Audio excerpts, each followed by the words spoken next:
দেশবাসী, আপনারা জানেন গত প্রায় এক সপ্তাহ পর্যন্ত শিক্ষকরা বিভিন্ন দাবি দাওয়া নিয়ে ওনারা আন্দোলন করে যাচ্ছে। আমরা জানি শিক্ষকরা হলো জাতির পথ প্রদর্শক। আমরা যে যে অবস্থানে আসি না কেন, সে অবস্থানটি সৃষ্টির পেছনে যাদের মূল অবদান রয়েছে, আর ওনারা হলেন সেই প্রিয় শিক্ষক। আজ আমি নিজেকে অনেক বেশি ধন্য মনে করছি আমার পাশে একজন প্রিয় শিক্ষককে আমার পাশের চেয়ারে বসাতে পেরে। আজ আমি নিজেকে ধন্য মনে করছি একজন শিক্ষকের হাতে খড়ি নিয়ে আমি আপনাদের সামনে লাইভে সংযুক্ত হতে পেরেছি। প্রিয় দেশবাসী, আপনারা জানেন আমাদের দেশের শিক্ষকরা অনেক বেশি অবহেলিত।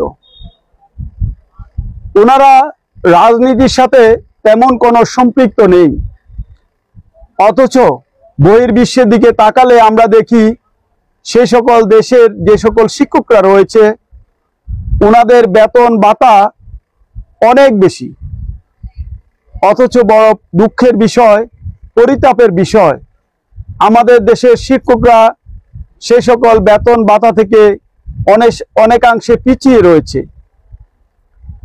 সুপ্রিয় দর্শক, এই যে শিক্ষকদের যে আন্দোলন, সারা বাংলাদেশের সর্বস্তরের মানুষের এসে আন্দোলন, সর্বদলীয় ঐক্য হয়ে ওনারা আন্দোলন চালিয়ে যাচ্ছেন। এই আন্দোলন কেবল ওনাদের নয়, এই আন্দোলন আমি মনে করি আমাদের দেশের সকল শিক্ষক থেকে শুরু করে যে সকল কর্মচারী রয়েছে বিদ্যালয়ে, যে সকল ছাত্রছাত্রী রয়েছে তাদের সংযুক্ত আন্দোলন। কারণ শিক্ষকরা জিতলে ছাত্রদের মুখে হাসি ফুটবে। একটা শিক্ষক একবেলা কোরমা পোলাও দিয়ে খেতে পারলে তার দেহে একটু শান্তি লাগবে, তার মনে একটু তৃপ্তি লাগবে। সে সুন্দরভাবে ভরণ পোষণ পেলে, সুন্দরভাবে বাসা পেলে তার কাছে অনেক বেশি তৃপ্তি লাগবে। একজন মানুষকে আপনি সুন্দরভাবে খাবার তুলে দিলে মুখে, সে যেমন তৃপ্তি পাবে, তদ্রূপ একজন শিক্ষককেও আমরা যদি সম্মান করি, তাদের মুখের মিষ্টি হাসি দেখে আমাদের ভবিষ্যৎ আরো বেশি উজ্জ্বল হবে।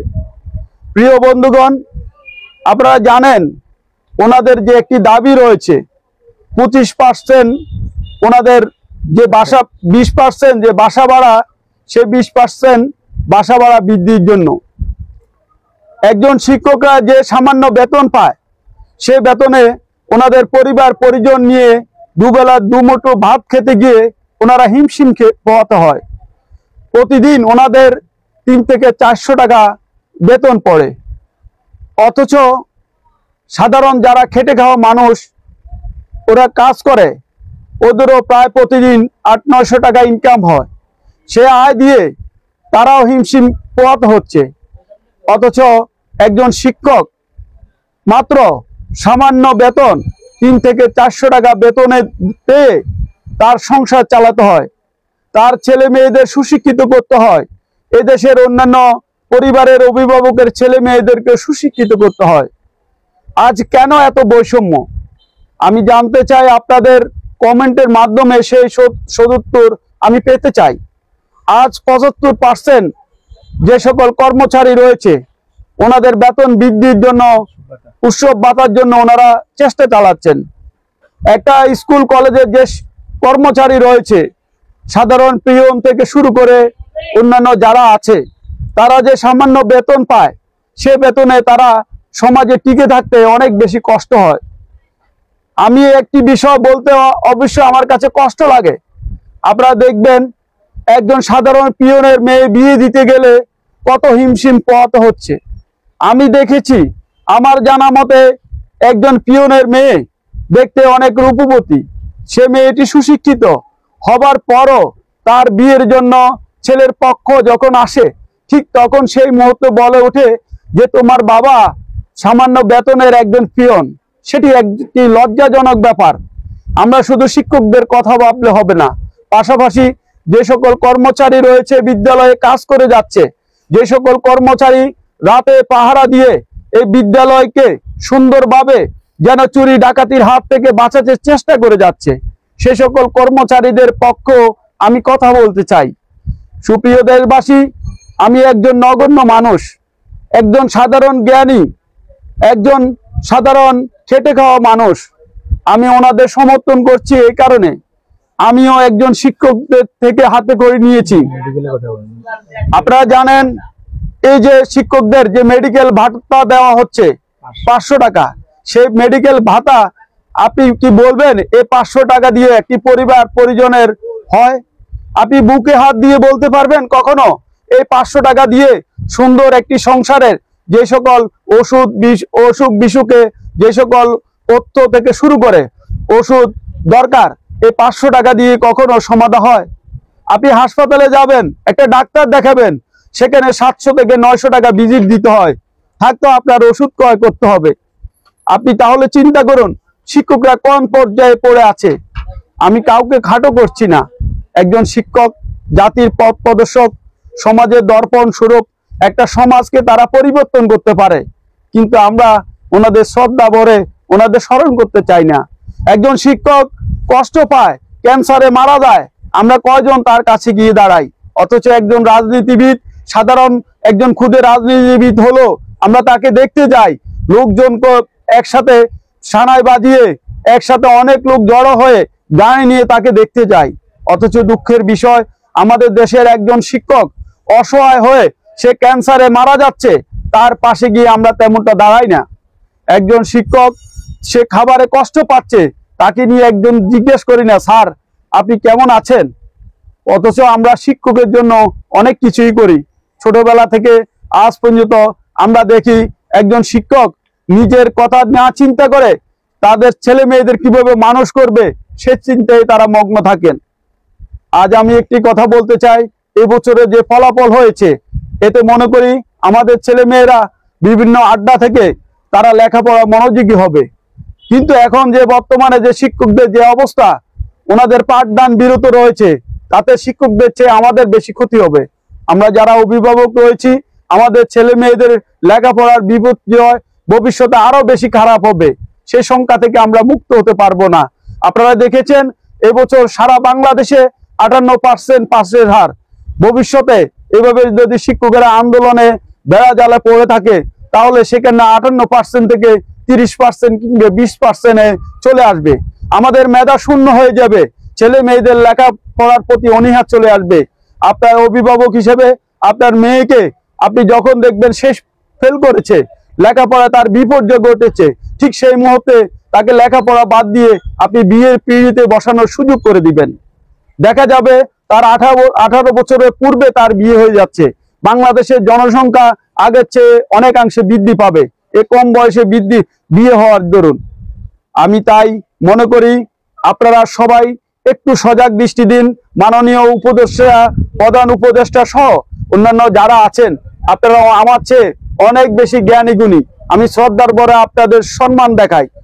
আপনারা যদি জ্ঞানী গুণী না হতেন তাহলে এই সম্মানের পোস্টে, এই সম্মানের চেয়ারে গিয়ে আপনারা কখনো বসতেন না। তাই আমি আপনাদের কাছে অনুরোধ জানাই, দয়া করে আপনারা শিক্ষকদের এই সকল যে ভাতা রয়েছে, কর্মচারীদের যে উৎসব ভাতা রয়েছে সেখানে 75%-এ আপনারা সমাধা করুন। শিক্ষকদের যে আপনার যে ডাক্তারি যে ভাতা রয়েছে সেখানে 500 টাকা দিয়ে চিকিৎসা ভাতা কখনো কমে সম্ভব নয়। একটি ট্যাবলেট কিনুন, একটি অ্যান্টিবায়োটিক কিনুন, যখন একটি কোর্স দেওয়া হয় সেখানে দেখা যায় 500-700 টাকা চলে যায়। একটি ডাক্তার দেখাতে গেলে সেখানে 700-800 টাকা ভিজিট চলে যায়। আর একটি পরীক্ষা নিরীক্ষা যখন ধরিয়ে দেওয়া হয় তখন দেখা যায় আমরা হাসপাতালে শিক্ষকরা গেলে সেখানে দেখা যায় 5 থেকে 10,000 টাকার নিচে হয় না। অনেক ধরনের পরীক্ষা নিরীক্ষা রয়েছে যেগুলো অনেক বেশি ব্যয়বহুল। আমি শিক্ষকদের সম্মান করি, আমার পাশে সেজন্য একজন প্রিয় শিক্ষককে বসিয়েছি। আপনাদের ভালোবাসা নিয়ে আমি বেঁচে থাকতে চাই। প্রিয় শিক্ষক বেঁচে থাকুক। ওনাদের যে দাবি দেওয়া, আমি মনে করি এখানে রাজনৈতিক চিন্তা নয়, রাজনৈতিক প্রতিহিংসা নয়, আমি মনে করি সে দাবি দেওয়া আমরা সবাই সসম্মানে মেনে নেওয়া উচিত। আমাদের দেশে দেখা যায় অন্যান্য প্রতিষ্ঠানে প্রশাসনিক কাজে যারা নিয়োজিত রয়েছে তারা শিক্ষকদের চেয়ে বহুল অংশে বেতন বৃদ্ধি নিয়ে আনন্দ আমেজে তাদের সংসারে 1 তলা থেকে 10 তলা বাড়ি বানাচ্ছে। কেন এত বৈষম্য? একজন শিক্ষককে ভাঙা কুড়ে ঘরে পড়ে থাকতে হয়, একজন শিক্ষককে সারা জীবন পরিশ্রম করার পরও সেই অভাব অনটনে পড়ে দুর্বিষহ জীবন যাপন করতে হয়। প্রিয় দেশবাসী, আমি আজ বেশি কিছু বলতে চাই না। ওনাদের যে দাবি দেওয়া, আপনারা যদি ভালো মনে করেন অবশ্যই সেই দাবি দেওয়ার জন্য ওনাদের সুযোগ করে দিবেন, সেই দাবি দেওয়া যেন কার্যত হয় সেই সুযোগটি ওনাদের করে দিবেন। আমিও চাই ওনাদের যে বাড়ি ভাড়া 20% সেটি করা হোক, এবং ওনাদের যে উৎসব ভাতা রয়েছে, কর্মচারীদের যে উৎসব ভাতা রয়েছে সেটিও বৃদ্ধি করা হোক, 75% আনিত করা হোক, এবং শিক্ষকদের যে মেডিকেল ভাতা রয়েছে সেটি 1500 টাকা যেন প্রয়োজনে আরো বেশি করা উচিত, কারণ 1500 টাকা বর্তমানে কিছুই হয় না। আমার মতে সেটি আরো বেশি বৃদ্ধি করা উচিত। শিক্ষকরা জিতলে আপনাদের অভিভাবকদের সন্তানরা জিতবে, আর আমাদের সন্তানরা জিতলে আমাদের দেশের ভবিষ্যৎ জিতবে। আমরা বিশ্বের মাঝে মাথা উঁচু করে দাঁড়াতে পারবো। আপনারা খেয়াল রাখবেন, এই যে বাংলাদেশের যে একটা ফলাফল বিপর্যয়, সেটি আমাদের জন্য একটি শিক্ষণীয়। আমি মনে করি আমাদের ছেলে মেয়েরা এখন লেখাপড়ার প্রতি মনোযোগী হবে, তারা সুন্দরভাবে লেখাপড়া শিখে মানুষের মতো মানুষ হবে, নচেত এরা মাদকের ভয়াল ছবলে গিয়ে তাদের ভবিষ্যৎ নষ্ট করে ফেলবে। তাই আসুন আমরা একই চেয়ারে কথা বলি, একই সাথে শিক্ষকদের সঙ্গে সম্মান করি, ওনাদের প্রতি ভালোবাসা শ্রদ্ধার হাত বাড়িয়ে দিই। ভবিষ্যতে আমরা আমাদের যে সম্মানের শ্রদ্ধার যে বিষয়টি রয়েছে সেটি আরো বেশি দৃঢ়তার সহিত আমরা বুক ফুলিয়ে বলতে পারবো আমরা শিক্ষকদের সম্মান করতে পেরেছি। প্রিয় দেশবাসী, আজকে এ পর্যন্তই। আমার লাইভটি যদি ভালো লেগে থাকে তাহলে অবশ্যই লাইক, শেয়ার, কমেন্ট করে জানাবেন, আর আমার ভুল ত্রুটি ক্ষমা সুন্দর দৃষ্টিতে দেখবেন।